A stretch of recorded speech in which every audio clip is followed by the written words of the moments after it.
Pessoal, na manhã de hoje, o Bolsonaro postou um vídeo em suas redes sociais, lá em Fortaleza. Fortaleza é Nordeste. Nordeste é reduto do Lula. Mas dá uma olhada nesse vídeo aqui para a gente fazer alguns comentários. Ele escreveu o seguinte, tá? Fortaleza, Ceará, 11 de abril, às 19 horas, com o deputado André Fernandes. Assiste aqui.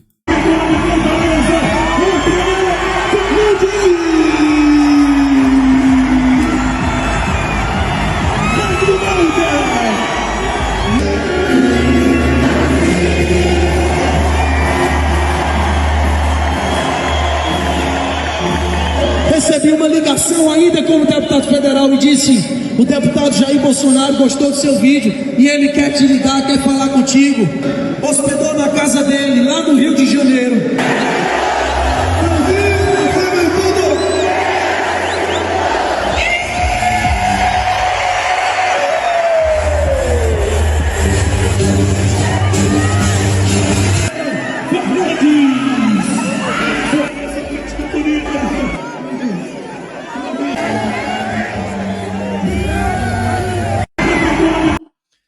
Eu quero que você preste atenção numa coisa. Esse cara aqui é o cara que perdeu as eleições, é o cara que a mídia diz que não tem apelo popular, é o cara que a mídia diz que é golpista e que o povo brasileiro odeia ele pela tentativa do golpe. Vocês viram aqui um estádio lotado num reduto petista. Lotado. Não quero desmerecer o André Fernandes, de jeito nenhum. Mas se fosse o André Fernandes sozinho, ali não teria 1/4 do número de pessoas que estavam ali. Talvez até menos. Sabe por quê? Porque as pessoas foram para ver o Bolsonaro.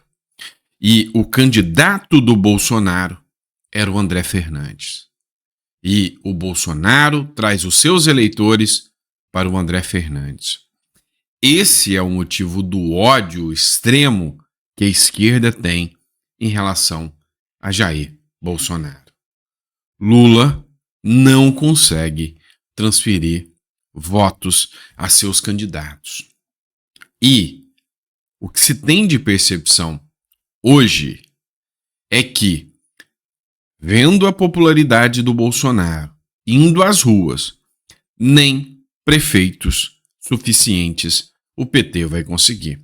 A expectativa é que o PT não consiga nenhuma capital brasileira. E que a direita vai crescer nas eleições municipais. E se isso acontecer, é um tiro no pé da esquerda.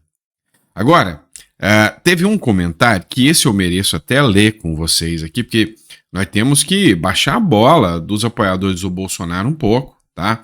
O Pedro Manso, que é comediante, pediu para vocês baixarem a bola um pouquinho. Vocês ficam todos empolgados, enquanto vocês veem imagem como essas aqui, do Bolsonaro andando nas ruas, tudo lotado, né? Mas que isso aqui não é prerrogativa só dos bolsonaristas, não.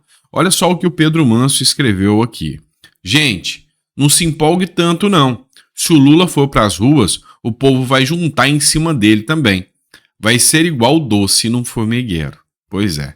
Vocês acham que se o Lula sair na rua hoje, sem segurança, o povo também junta em cima dele, igual juntou aqui com o Jair Bolsonaro?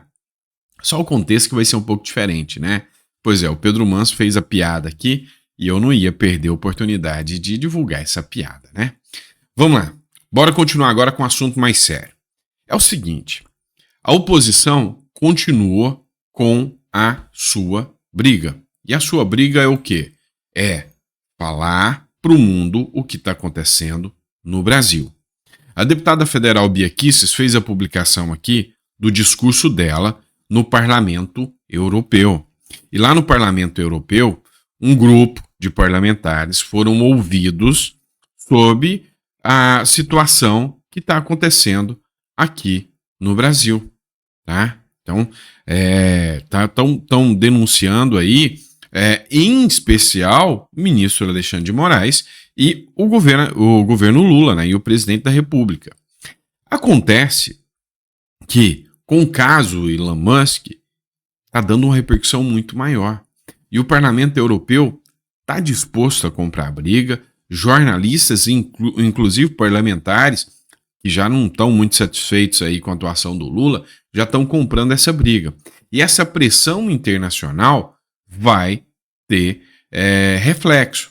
Vocês devem lembrar que eu falei para vocês que os ministros do Supremo Tribunal Federal, eles, quando vão lá fora e são anunciados em palestras da Harvard, da Universidade de Coimbra, são os eminentes ministros da Suprema Corte Brasileira, um país democrático. Mas não há possibilidade desses ministros, se forem ministros de uma Venezuela, de estarem dando palestra, porque ninguém quer ouvir um ministro de uma tirania. Então, olha só o que o Marcel Van Hatten falou sobre esse caso aqui. É um desabafo do deputado.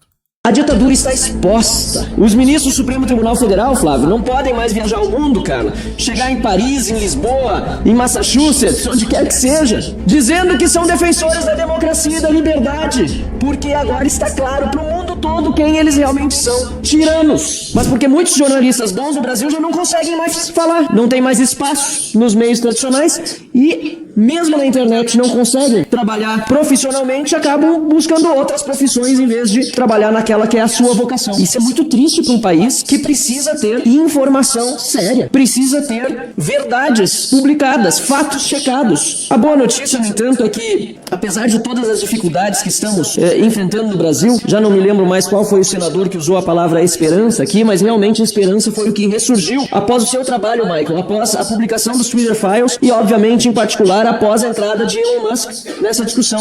Uma entrada, diga-se, não de passagem, uma entrada na discussão desinteressado no lucro. Muito antes, pelo contrário, porque ele antecipou na sua primeira manifestação que, se descumprisse as ordens judiciais ilegais e inconstitucionais do Supremo Tribunal Federal, a empresa correria sérios riscos de sofrer pesadas penalidades e de ter de fechar as suas portas. E qual não foi a surpresa, na verdade não foi surpresa, quando o ministro Alexandre de Moraes, no último domingo à noite, decidiu que a empresa sofreria sanções, penalidades de $20 mil por perfil, ou R$100 mil, por perfil desbloqueado por dia, se descumprisse suas ordens judiciais ilegais e inconstitucionais. E é importante ressaltar que a própria ordem judicial do ministro Alexandre de Moraes é completamente sem fundamento, porque ela ataca manifestações também do Elon Musk no Twitter, mas não fatos concretos, porque ele só disse que iria desbloquear, mas não havia desbloqueado de fato até aquele momento. O que significa que a própria ordem do ministro Alexandre de Moraes é ilegal também, é inconstitucional e sem fundamentação. Mas, como eu dizia, além da esperança, há fatos concretos em que agora nós podemos nos basear internacionalmente. A ditadura está exposta. Os ministros do Supremo Tribunal Federal, Flávio, não podem mais viajar ao mundo, cara. Chegar em Paris, em Lisboa, em Massachusetts, onde quer que seja, dizendo que são defensores da democracia e da liberdade. Porque agora está claro para o mundo todo quem eles realmente são. Tiranos, ditadores. E terão agora de arcar com a consequência desses seus atos, Paulo Fernando, e decidir se continuarão a ser vistos internacionalmente como ditadores ou se recuarão no consórcio formado junto com o Partido dos Trabalhadores, junto com Lula e esse desgoverno autoritário, para voltar a dar paz aos brasileiros e fazer valer o slogan que Lula usa desde o primeiro dia, mas que é a maior fake news do Brasil: união e reconstrução. União com quem o PT está buscando? Nem na sua base governista consegue união. Quem dirá com o povo brasileiro todo? Reconstrução? Não vou nem adentrar na parte das liberdades que estamos perdendo, a economia indo abaixo, déficit nas alturas, um absurdo que esse governo está fazendo, a volta da corrupção e assim por diante. Esta é a reconstrução. A maior fake news hoje no Brasil é o slogan do Lula: união e reconstrução. E o que o STF está fazendo a esse respeito? Já deu prazo de 48 horas para o Lula explicar o slogan mentiroso do PT? Nada. Absolutamente nada. E nós, parlamentares, também, não só jornalistas, nos sentindo amordaçados. Em que lugar do mundo um parlamento pode se sentir com medo medo de falar, de se pronunciar, de acusar o Poder Executivo ou Judiciário porque somos o órgão controlador da República? Eu respondo, nos lugares do mundo em que há ditadura. E não adianta tapar o sol com a peneira, porque a esquerda marxista odeia parlamentos. Está na gênese do marxismo chamar a democracia representativa de um instrumento da burguesia. Eu sei, é velha a palavra, é antiga, nem cabe nos tempos atuais, mas é velho e anacrônico o marxismo e a ideologia que dá sustentação a este governo corrupto e incompetente. E também os ditadores odeiam a imprensa livre, odeiam a opinião que lhe desagrade. No fundo, odeiam o povo. Querem governar sozinhos. Querem retirar a liberdade do cidadão, do mais simples, inclusive, doutor Ezequiel, que foi protestar com uma Bíblia, uma bandeira no Brasil naquele dia e jamais poderia imaginar que aconteceria um vandalismo daquele tipo. E a maioria sequer participou das ações que devem sim ser reprovadas quando envolvem agressão física ou depredação, mas a maioria sequer participou disso. Estavam ali, como você muito bem disse, e isso é fundamental entendermos, estavam ali porque também sentiam-se reprimidos por não poderem dizer o óbvio. A ditadura está exposta. A Caroline de Tone escreveu o seguinte: o desabafo do deputado Marcel Van Hatten traduz o sentimento do povo brasileiro. Hoje, no Senado, a Comissão de Comunicação recebeu o jornalista Michael Schellenberg para debate com os parlamentares sobre a censura no Brasil. Pois é, cada vez mais há uma exposição sobre um autoritarismo crescente dentro do Brasil. A expressão do Twitter Files, que mostrou ali uma imposição de censura, aquilo que a imprensa já estava cansada de ouvir a oposição gritar aos quatro ventos e tentava minimizar. E agora não, agora eles criam uma teoria da conspiração como se fosse um atentado contra o Estado, como se fossem traidores da democracia que estão dizendo isso. E aí jornais, como por exemplo a Revista Oeste, que estão levantando isso aqui, é questão de tempo até sofrerem pesadas sanções, como está acontecendo com a Jovem Pan. Né? A Jovem Pan recuou totalmente e mesmo assim tem grande risco de fechar suas portas. Matéria da Revista Oeste: censurados nas redes sociais, confira a lista dos Twitter Files. Durante a sessão do Senado sobre o caso Twitter Files Brasil, ocorrida nesta quinta-feira, os jornalistas Michael Schellenberg e Davi Agape apresentaram um resumo da investigação. Eles exibiram um slideshow com os principais pontos, incluindo uma lista de pessoas e veículos de comunicação que foram censurados pelo Judiciário brasileiro. A apresentação começa no minuto 3:41. A equipe responsável pelo Twitter Files identificou cerca de 80 personalidades e empresas que foram punidas por expressar suas opiniões nas redes sociais. Enquanto fazia a introdução, Agape mencionou que não é possível saber o número total das contas que foram censuradas no Brasil, pois o Tribunal Superior Eleitoral não libera o acesso a esses dados. No slide obtido pela Revista Oeste estão listados 9 censurados e os conteúdos que levaram as medidas impostas são o Luciano Hang, o Romero Marchese, que é um político, supostamente divulgou o banner de um evento em Nova York, nos Estados Unidos, que revela a localização de um ministro do Supremo Tribunal Federal. A Jovem Pan, que é uma rede de comunicação, mencionou a condenação de Lula, recebeu multas diárias e foi proibida de usar termos e palavras que pudessem afetar a honra do petista. A Gazeta do Povo, jornal, expôs o apoio de Lula ao presidente da Nicarágua e foi pressionada e multada por isso. O Antagonista, também jornal, fez uma reportagem sobre um membro de facção criminosa. Foi censurado. A revista Cruzoé publicou a reportagem Amigo do Meu Pai, sobre o Dias Toffoli. Foi censurada. O Brasil Paralelo, produtora, produziu o documentário Desordem Internacional. Foi censurado, não pôde divulgar o documentário. O Bruno Ayub, o Monark, supostamente espalha desinformação. Não quiseram dizer o que é desinformação. Marco Sintra, um político, cobrou a transparência eleitoral e fez perguntas ao Superior Tribunal Eleitoral. E o Marco Sintra vive criticando o Bolsonaro, só para vocês terem noção. Mas criticou o Lula, a chapa esquentou, cala a boca dele, censura nas costas do cidadão.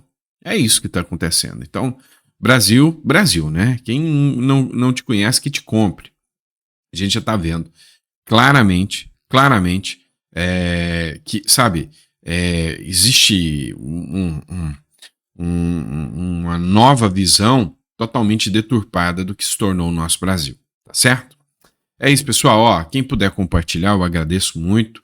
Obrigado por me receber na sua casa agora, nessa hora do almoço. Que Deus te dê uma mesa farta, repleta de bênçãos para você e para sua família. E a gente volta mais tarde. Daqui a pouquinho a gente tem mais conteúdo para vocês aí. Fechado? Abraço, fiquem com Deus e até o próximo editorial.